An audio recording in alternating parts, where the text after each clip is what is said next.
देखिए बच्चों अगला दोहा। मेरे प्यारे नव जलस से कंठ से नेत्र वाले, जाके आए ना मधुबन से ओ ना भेजा संदेशा।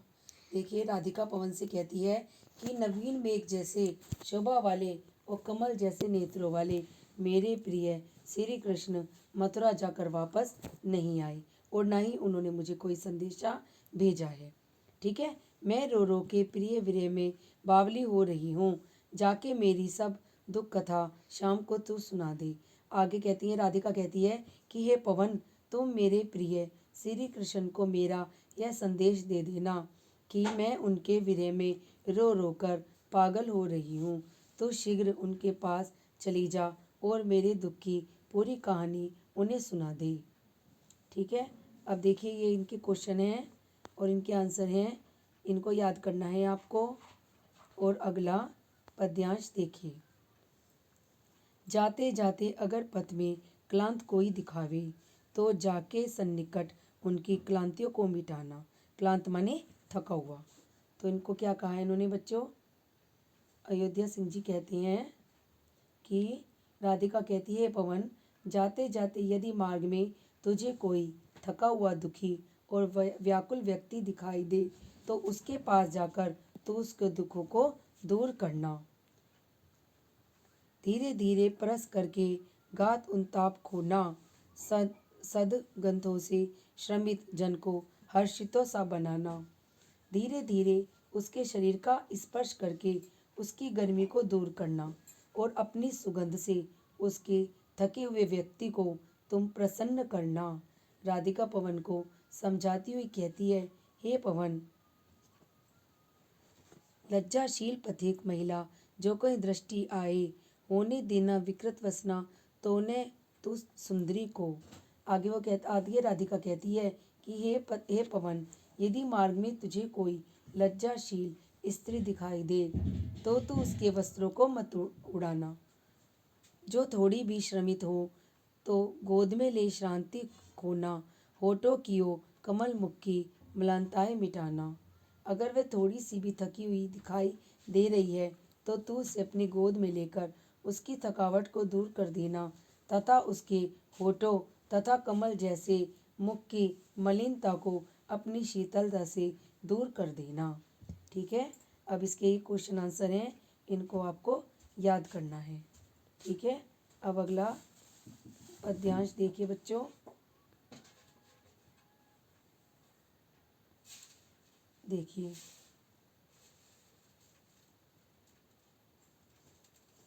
कोई क्लांता कृषक ललना खेत में जो दिखावे, धीरे धीरे परस उसकी क्लांतियों को मिटाना। ठीक है, कृषक माने खेत में काम करने वाली स्त्री, क्लांता माने थकी हुई। हे पवन, यदि खेत पर कोई थकी हुई किसान स्त्री तुम्हें दिखाई दे, तो धीरे धीरे उसका स्पर्श करके उसकी संपूर्ण थकावट को तो दूर कर देना। जाता कोई जलद यदि हो व्योम में, तो उसी ला छाया द्वारा सुखित करना तृप्त भूतांगना को। अगर यदि आकाश में कोई मेघ माने बादल खंड जा रहा हो, तो उसे उसके ऊपर लाकर छाया देना, जिससे उस स्त्री को शीतलता प्राप्त हो सके। ठीक है, आ गया आप लोगों को समझ में? फिर इसके क्वेश्चन आंसर हैं, आप लोगों को इन्हें याद करना है। अब अगला देखिए बच्चों। जाते जाते पहुँच मथुरा धाम में उत्सुका हो, न्यारी शोभा वरनगर की देखना मुग्ध होना। राधा पवन से कहती है कि हे मथुरा, हे पवन दूतिका, कि जब मथुरा जाने पर तुम बादलों जैसे श्याम वर्ण वाले कृष्ण को उन्हीं में देखकर उन्हीं में तल्लीन होकर देखोगी। आगे कहती हैं कि तू होवेगी चकित लग के मेरू से मंदिरों को, आभा वाले कलश जिनके दूसरे अर्क से हैं। उनके सुंदर सौम्य मुख को देखकर ऐसा प्रतीत होता है कि वह कोई मनोहर सौम्य मूर्ति हो। तुम्हें उनके बोले हुए शब्द अमृत के समान सींचे हुए से प्रतीत होंगे। हे दूती, आगे आगे राधिका कहती हैं, देखिए पूजा समय मथुरा मंदिरों मध्य जाना, नाना वाद्यों मधुर स्वर की मुग्धता को बढ़ाना, कीवा लेके रुचिर तरु के शब्दकारी फलों को धीरे धीरे धुर रव से मुग्ध हो बजाना। हे पवन दूतिका, उनका शरीर नीले खिले हुए कमल के समूह के समान सांवला और मनोरम है।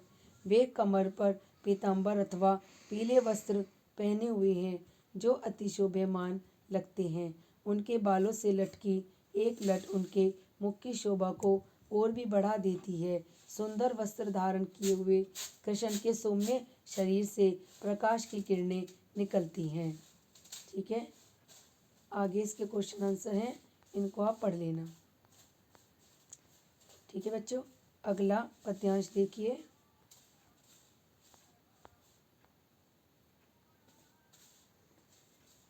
तू देखेगी जलत तन को जो वहीं दगता हो, होंगे लोने नयन उनके ज्योति उत्तीर्णकारी। राधा पवन से कहती है, हे पवन, मथुरा के वातावरण में स्वयं को ढालकर स्वयं भी वैसी होकर तो वहाँ बादलों के समान श्याम वर्ण वाले श्री कृष्ण जी को देखेगी। उनके सुंदर नेत्र प्रकाश बिखेरते हुए तुझे दिखाई देंगे। मुद्रा होगी वर वदन की मूर्ति सी सौम्यता की, सीधे सीधे वचन उनके सिक्त होंगे सुधा से। उनके श्रेष्ठ मुद्रा मुखी मुद्रा सौम्यता की मूर्ति के समान होगी। जब तू उनके वचनों को सुनेगी तो उनके वचन तुझे अमृत के समान लगेंगे। हे पवन, उनके शरीर की श्यामल छवि नीले खिले कमल पुष्पों के समान प्रतीत होगी, अर्थात उनका सांवला रंग इतना सुंदर है जितना नील कमल पुष्पों की श्यामलता की सुंदरता प्रतीत होती है। वे अपने कमर में आकर्षक पीला वस्त्र पहनते धारण किए होंगे। उनके माथे पर लटकती बालों की एक लट उनके मुख की शोभा को अत्यधिक बढ़ा देती है। उनके रमणीय शरीर की शोभा उनके सुंदर वस्त्रों से और भी अधिक बढ़ रही है। ठीक है, ये समझ में आ गया बच्चों। फिर इसके क्वेश्चन आंसर हैं, इन्हें आपको याद करना है। अब आगे देखिए, अगला पद्यांश देखिए। सांचे ढला सकल वपु है दिव्य सौंदर्यशाली, सत्पुरुषों सी सुरभि उसकी प्राण सपोषिका है। देखिए, राधा पवन से श्री कृष्ण जी की शोभा का गुणगान करती हुई कहती है कि उनका संपूर्ण शरीर सांचे में ढला हुआ अर्थात सुडौल है, जिसे देखकर अलौकिक सौंदर्य के दर्शन का आभास होता है।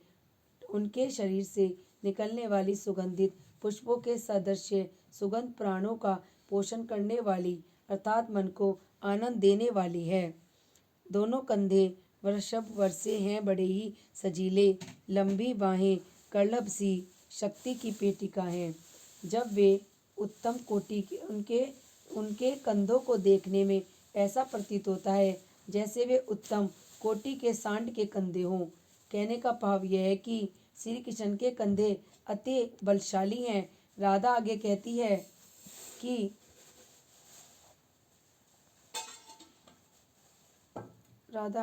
है कि उनकी लंबी बाहें सही करिए उनकी लंबी बाहें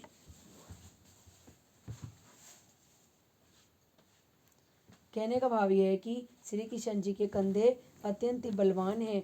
राधा आगे कहती है, श्री कृष्ण जी की भुजाएं हाथी की सूंड के समान अत्यंत बलशाली हैं और शक्तिशाली हैं।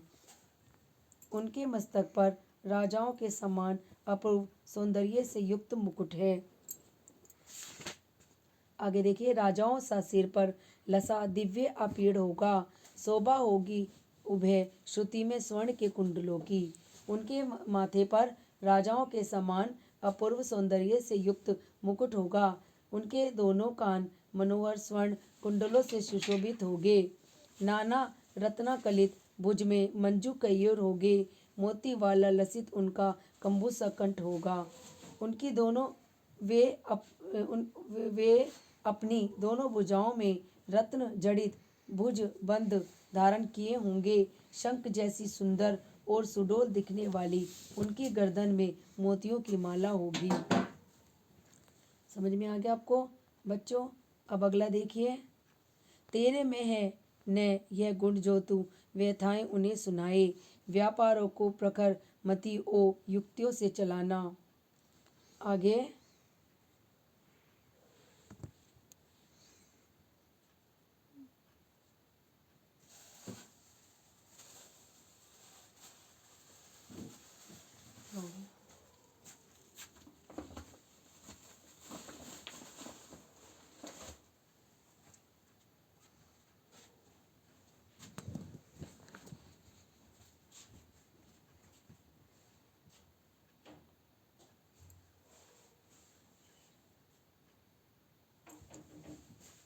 देखिए दोबारा से, तेरे में न है ये गुण जो तू व्यथाएं सुनाए, व्यापारों को प्रखर मति और युक्तियों से चलाना। राधा पवन से कहती है कि तुम कृष्ण के सम्मुख मेरे दुखों को वाणी से कह पाने में असमर्थ हो, इस कारण मेरी व्यथा और संदेश को उन तक पहुँचाने में अपनी तीव्र बुद्धि को और विवेक का प्रयोग जरूर करना।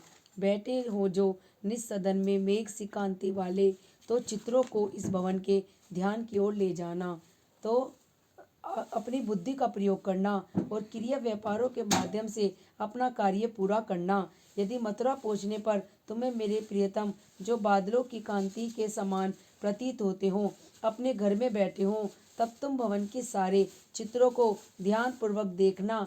राधा आगे कहती है कि यदि उन चित्रों में वियोग वियोग से व्यथित किसी का चित्र हो, जो चित्रों में विरह विधुर का मिले चित्र कोई, तो जाके निकट उनको भाव से यूं हिलाना, प्यारे होके जिससे चित्र की ओर देखे, आशा है यूं सूरती हो सकेगी उनकी हमारी।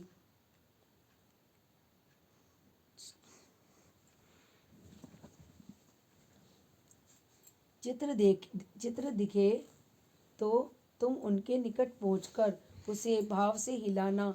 मेरे प्रिय विस्मय के साथ उसे जब देखने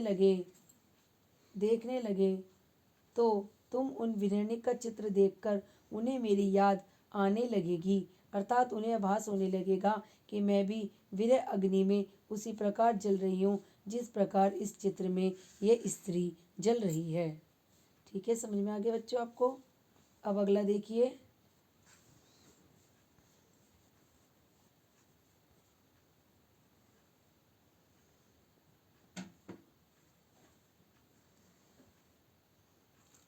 अगला देखिए, जो कोई भी इस सदन में चित्र उद्यान का हो प्राणी विपुल उसमें घूमते बावले से, तो जाके सन्निकट उसके हिलाके उसे भी देवताओं को सूरती व्रज के बालाओं की कराना। आगे कवि कहते हैं कि राधा पवन से कहती है, यदि तुम्हें कृष्ण के घर में कोई ऐसा चित्र दिखे जिसमें अनेक जीव जंतु बगीचे में पागलों की तरह घूम रहे हो, तो उसके निकट जाकर तुम उसे भी हिला देना, ताकि श्री कृष्ण को उसे देखकर विरह में व्याकुल ब्रजवासियों की याद आ जाए। यदि कृष्ण के घर में तुम्हें कोई सुंदर सा फूल मुरझाया हुआ दिखाई दे, कोई प्यारा कुसुम कुमला घे में जो पड़ा हो, तो प्यारे के चरण पर ला डाल देना उसी को, यूं देना ए पवन बतला, फूल सी एक बाला, मलाना हो कमल पग को चूमना चाहती है। यदि सुंदर सा फूल मुरझाया हुआ कोई तुम्हें रास्ते में पड़ा हुआ दिखाई दे, तो उसे उड़ाकर उनके चरणों में लाकर डाल देना, ताकि उन्हें यह आभास हो जाए कि कुमलाए हुए फूलों सी उदास कोई बालिका व्याकुल होकर उनके कमल रूपी चरणों को चूमना चाहती है। ठीक है बच्चों, समझ में आ गया आप लोगों को? अब अगला देखिए।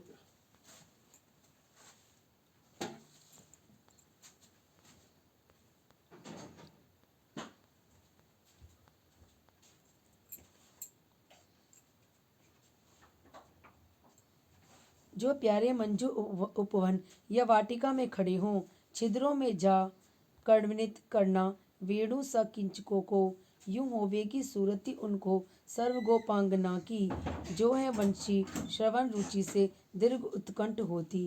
राधा पवन से कहती है कि यदि तुम्हें कृष्ण किसी उपवन अथवा बगीचे में खड़े नजर आए, तो तुम बांसों के छिद्रों में पहुंचकर उन्हें बांसुरी के साथ बजाना, ताकि उन्हें उनकी बांसुरी सुनने के लिए व्याकुल होती गोपियों की याद आ जाए।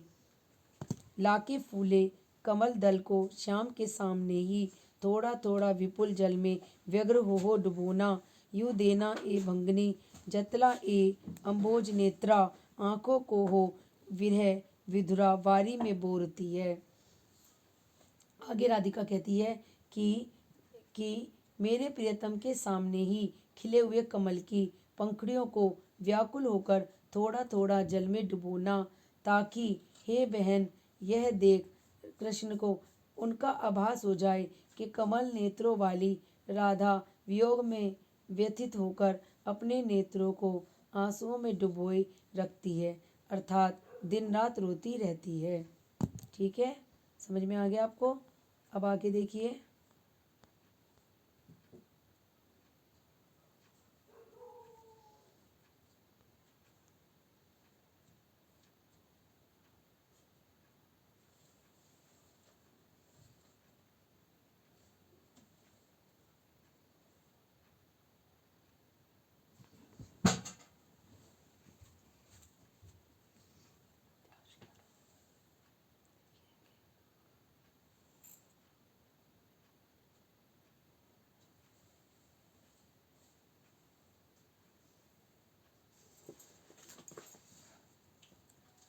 धीरे लाना वहन करके नीम का पुष्प कोई, ओ प्यारे के चपल दर्ग के सामने डाल देना। राधा पवन सतिका से कहती है, हे पवन, मेरे प्रियतम श्री कृष्ण की चंचल आंखों के आगे धीरे से कदम्ब का फूल रख देना, जिससे यह प्रकट हो सके कि मैं उनके वियोग में प्रतिदिन किस प्रकार शंकाओं से घिरी हुई हूँ। ऐसे देना प्रगट दिखला नित्य आशंकिता हो, कैसे होती विरह वश में नित्य रोमांचिता हूँ। हे दूतिका, जिस पेड़, आगे वह कहती है कि मैं किस प्रकार शंकाओं से घिरी रहती हूँ और मिलन की आस में कदम के फूल जैसी पुनः पुनः रोमांचित होती उठती हूँ। बैठ नीचे जिस विटप के श्याम होवे उसी का, कोई पत्ता निकट उनके नेत्र के यूं हिलाना। हे दूतिका, श्याम जिस पेड़ के नीचे बैठे हों, तुम उसी का पत्ता उनकी आंखों के सामने लाकर हिलाना, यूं प्यारे को विदित करना, चातुर्य से दिखाना, मेरी चिंता विजित चित का क्लांत हो काप जाना। पत्ते को चतुराई पूर्वक हिलाकर तुम मेरे प्रियतम को इस बात से अवगत कराना कि चिंता ने मेरे हृदय पर विजय पाकर मुझे किस प्रकार थका दिया है, अर्थात प्रिय के वियोग में वह प्रत्येक क्षण उसी के विषय में चिंतित रहती है, अर्थात हर समय श्री कृष्ण को याद करती रहती है। ठीक है, समझ में आ गया आपको? अब आगे देखिए। सूखी जाती मलिन लतिका जो धरा में पड़ी हो, तो पांवों के निकट उसको श्याम केला गिराना। राधा पवन से कहती है कि यदि मथुरा की भूमि पर तुम्हें कहीं मुरझाई हुई लता दिखाई दे, तो उसे श्याम के पैरों के पास ले जाकर गिरा देना। यूं सीधे से प्रकट करना, प्रीति से वंचिता हो, मेरा होना अति मलिन हो, सूखते नित्य जाना। इस प्रकार उनके सामने स्पष्ट रूप से यह प्रकट करना कि प्रेम विहीन रहकर मैं भी उसी लतिका की तरह मुरझाकर सदा सूखती ही जा रही हूँ। कोई पत्ता नवल तरु का पीत हो रहा हो जो, तो प्यारे के द्रग युगल के सामने ला उसे ही धीरे धीरे संभल रखना, ओ उन्हें ही बताना, पीला होना प्रबल दुख से प्रोषिता सा हमारा। यदि नए पेड़ से, आगे वो कहती है कि यह प्रकट कर देना, प्रेम विहीन रहकर भी मैं उसी लतिका की तरह मुरझा रही हूँ। यदि नए पेड़ के पत्ते पीले पड़ जाएं, तो तुम्हारी दृष्टि में पीले पड़े हों, तो तुम प्रियतम की आंखों के आगे उसे धीरे धीरे रख देना और उन्हें बताना कि पति से बिछड़ी हुई स्त्री के समान मैं भी नित्य पीली पड़ती जा रही हूँ। ठीक है, समझ में आ गया आप लोगों को? अब आगे देखिए बच्चों। जो प्यारे को विदित करके सर्व मेरी व्यथाएं धीरे धीरे वहन करके पांव की धूली लाना। आगे वह कहती है, कृष्ण के वियोग में व्यथित राधा पवन दूतिका से कहती है, मेरे द्वारा बताए गए उपायों को अपनाकर तुम कृष्ण के सामने मेरी सारी व्यथाएं रखना। थोड़ी सी भी चरण रज्जो ला ना देगी हमें तू, हाँ कैसे तो व्यथित चित्त को बोध दे सकूंगी मैं। आगे वह कहती है कि अगर अगर तुम उनके पैरों की, धीरे धीरे तुम उनके पास जाना और उनके पैरों की धूल ले आना, क्योंकि उनके बिना मैं अपने दुख को समझा नहीं सकूंगी। राधा आगे कहती है कि यदि मेरे समझाए गए पूरी होवे ना यदि तुझसे अन्य बातें हमारी, तो तू मेरी विनय इतने मान ले और चली जा। छू के प्यारे कमल पक्को प्यार के साथ आ जा, जी जाऊंगी हृदय तल में मैं तुझी को लगा के। आगे वो कहती है, राधा आगे पवन दूते को समझाते हुए कहती है कि अगर तुझसे मेरी सारी बातें अगर तुझसे बताई भी ना जाए, राधा आगे पवन से कहती है कि मेरे द्वारा समझाए गए कार्यों को पूरा करने में अगर तू सक्षम ना हो सके तो मेरी बस एक विनती तू मान ले, तुम उनके कमल रूपी चरणों को प्रेम पूर्वक स्पर्श करके चली आना। मैं तुम्ही को अपने हृदय से लगाकर स्वयं में नव जीवन का संचार कर लूँगी, अर्थात मैं स्वयं को जीवित रख सकूँगी। इसलिए बस तू एक बार मेरे प्यारे श्री कृष्ण जी को स्पर्श करके यहाँ चली आ। ठीक है बच्चों, अब मैंने ये आपको सभी समझा दिए हैं और सभी पढ़ा दिए हैं। इसको आप ध्यान से पढ़ें और समझ लें। ठीक है, इन्हीं के ऊपर आपके एग्ज़ाम में क्वेश्चन आंसर भी आएंगे और आप उनको तैयार कर लेना। ठीक है, उनको अपनी कॉपी में लिख कर देखना और याद कर लेना।